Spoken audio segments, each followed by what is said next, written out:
So I was down here the other day, shot a whole bunch of footage, figured I had accomplished a lot. Didn't dump it down to the computer right away, I just was busy and didn't have time. But then we came down to do a little segment with Tim the other morning, and I noticed that I was getting no levels on the back of the camera. So I had to do a little bit of investigating to find out what was going on because we had no audio whatsoever. It turns out that this happened. Now, I have no idea when it did happen, but I do think it happened a little while ago. Some of you might have noticed that there was a little bit of like muffle when we were moving around and talking in the garage lately, and I couldn't figure it out. I thought maybe it was a cord from the microphone hitting the side of the camera. Well, it turns out that the mic had broken a long time ago, and it was still holding on and doing some recording for us. So, Sennheiser, I cannot say enough good things about this microphone. I actually liked it so much that I upgraded to the MKE 400 just to try it out for something different. But if anybody is looking for a great and durable microphone to use for any type of vlogging or whatnot, do not hesitate to buy this because, man, it's a trooper for sure. One of the things we have to deal with today is this front valance. It's really floppy because I had to cut this bracket off. The reason that I had to do that is because it was in the way of me making the rad support, and I needed to be able to have the space to get in. It was great when it was on the car because it was designed to just go against the frame and keep things from moving. Where I am lucky is that I have some metal left over from when I was making the rad support. I'd already kind of bent it and cut things up and whatnot. I happened to find it on the desk. So what I'll be able to do is reinforce that. And there you go, finished product. It's gonna do the job.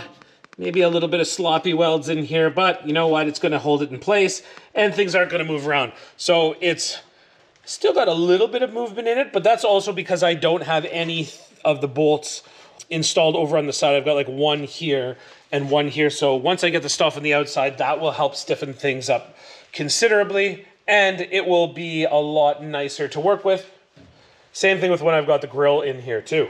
So the next big part of the car that I need to tackle is wiring the front end. So that means that I'm gonna have to wire the headlights, the signal lights, the fan, and there's probably some other stuff that I'm missing. Oh, the fog lights too. So what I'm gonna start with is just getting my cables separated and moved over to each side of the car.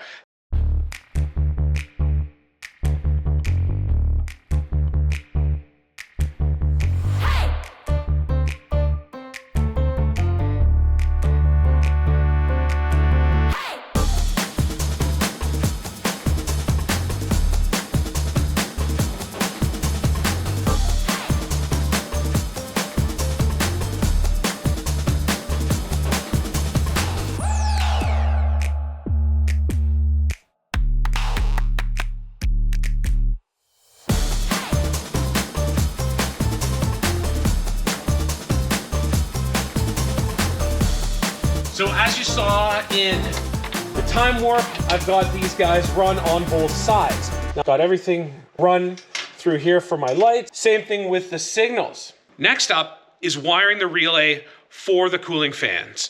So we've got the relays mounted on the inner fender. Now I had thought about mounting along the firewall somewhere, but I just couldn't find a good spot.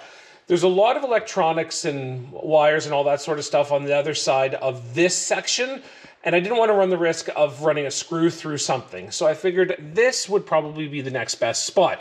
I did make sure to keep things as tidy as I possibly could, and it won't move around. I've made sure of that. And it's out of the way, it's not too close to any heat or any of that sort of stuff. But I did make a decision after putting it on that I don't particularly like how everything looks here. I think what I'm going to do is I'm gonna run out to the store, get some convoluted tubing, and then I will just kind of move this up a bit and I'll run everything that I can into just the one piece and it'll make it look tighter.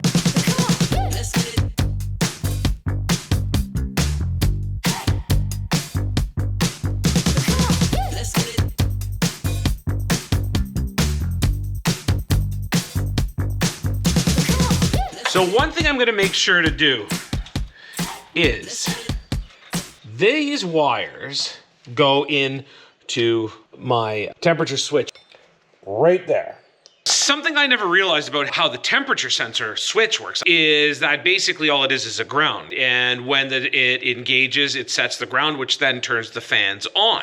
So what I've got to do is run what's basically not a conventional switch, but a grounding switch from inside the car out to here. I tie it into these gray lines here, connect everything up there, and we're in great shape.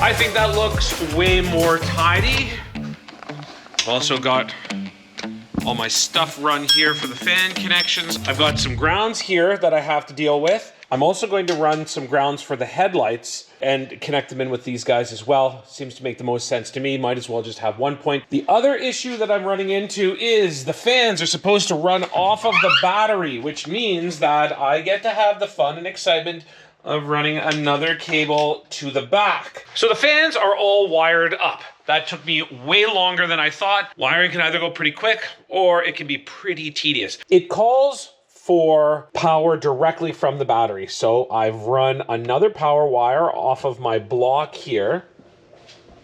Now, one issue that I've run into is the fact that I have no extra space in my conduit here. So what I've done for the time being is I've cleaned things up here a little bit, but I've just attached it to the bottom of the conduit and moved it out of the way. I think my idea is I will get another piece of conduit to run it through all the way up. And now this is something that I wanted to mention. I've used another one of these distribution blocks. These have become super handy. I don't know if they're going to work to my advantage or not. I do have quite a few of them in here, but that's because I've actually run separate power wires for separate things as required by instructions. It's great because I can just remove the wires that I need if I need to change anything around. My idea with this one, though, was that I wanted to put it like this until I made sure that everything was working properly and it'd be easy to take apart. And then what I can do if I decide that I want to run the conduit, I'm not snipping wires, I'm just undoing this one and I'm setting things back up here. So my next job, I'm gonna hook these lights up. I've been wanting to do this for a little bit, so away I go.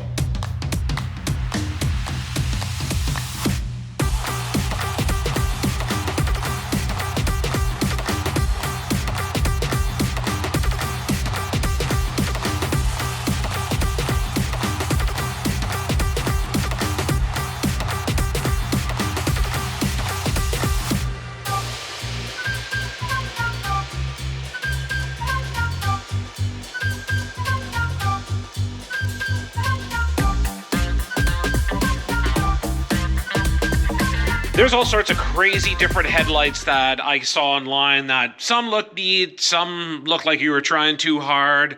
They were just kind of all over the place. So what we decided to do was just go with a very classic look and then got some LED bulbs that should fit right inside them. And then these were both relatively highly rated online. And then I hope that they do the trick. So I'm just going to assemble these together. Then put them in on either side, and then I've just basically got to ground these guys up. Now that is pretty cool to see. Let me get back here for a better look. It's not such a dead-eye looking car anymore. It actually has some life to it. Okay, it is test time. Got to see if these lights work. Got to see if the fans work.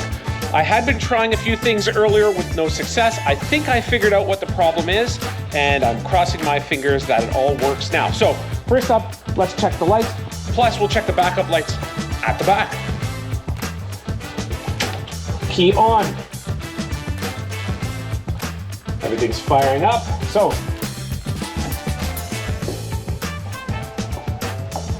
front lights are functioning. That is awesome. Nice and bright. Next up, let's try the backup lights.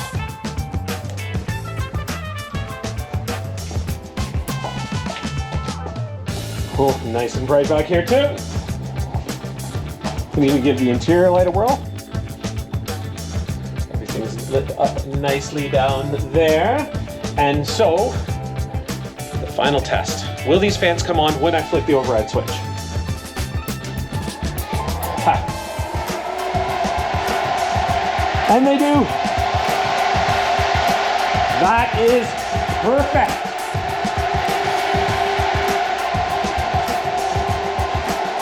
Shut all these guys off.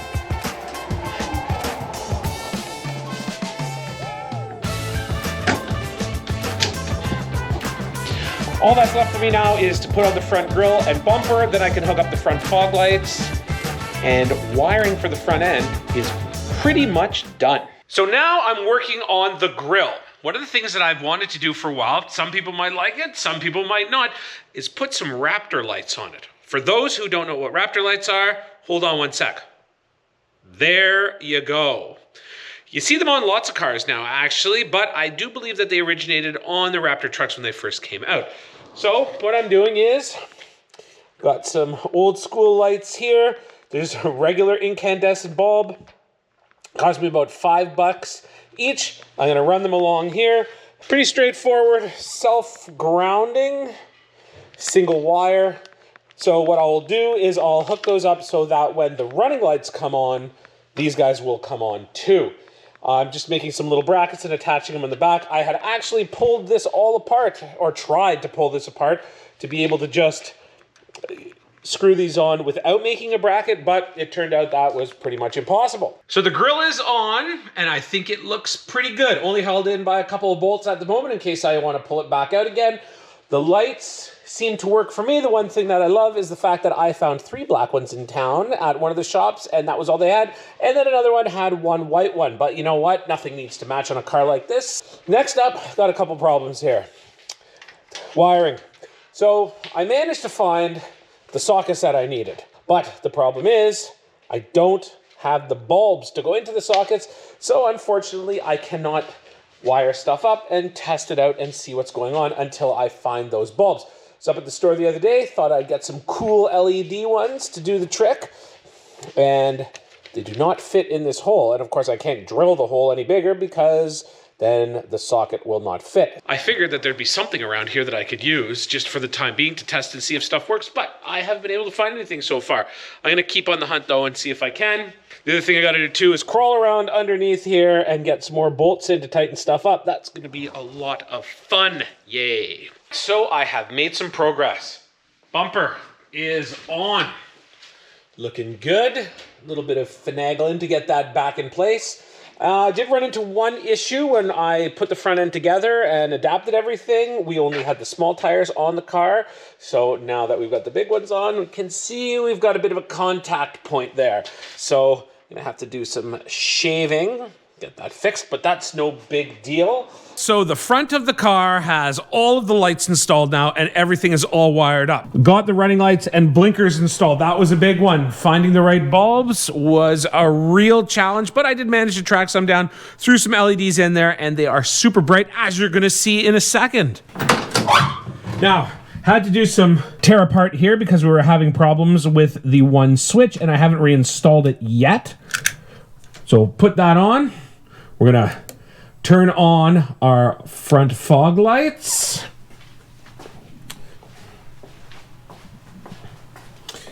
And there we go. Everything is all lit up. Raptor lights turned out perfect. I think they look awesome. Fog lights are nice and bright.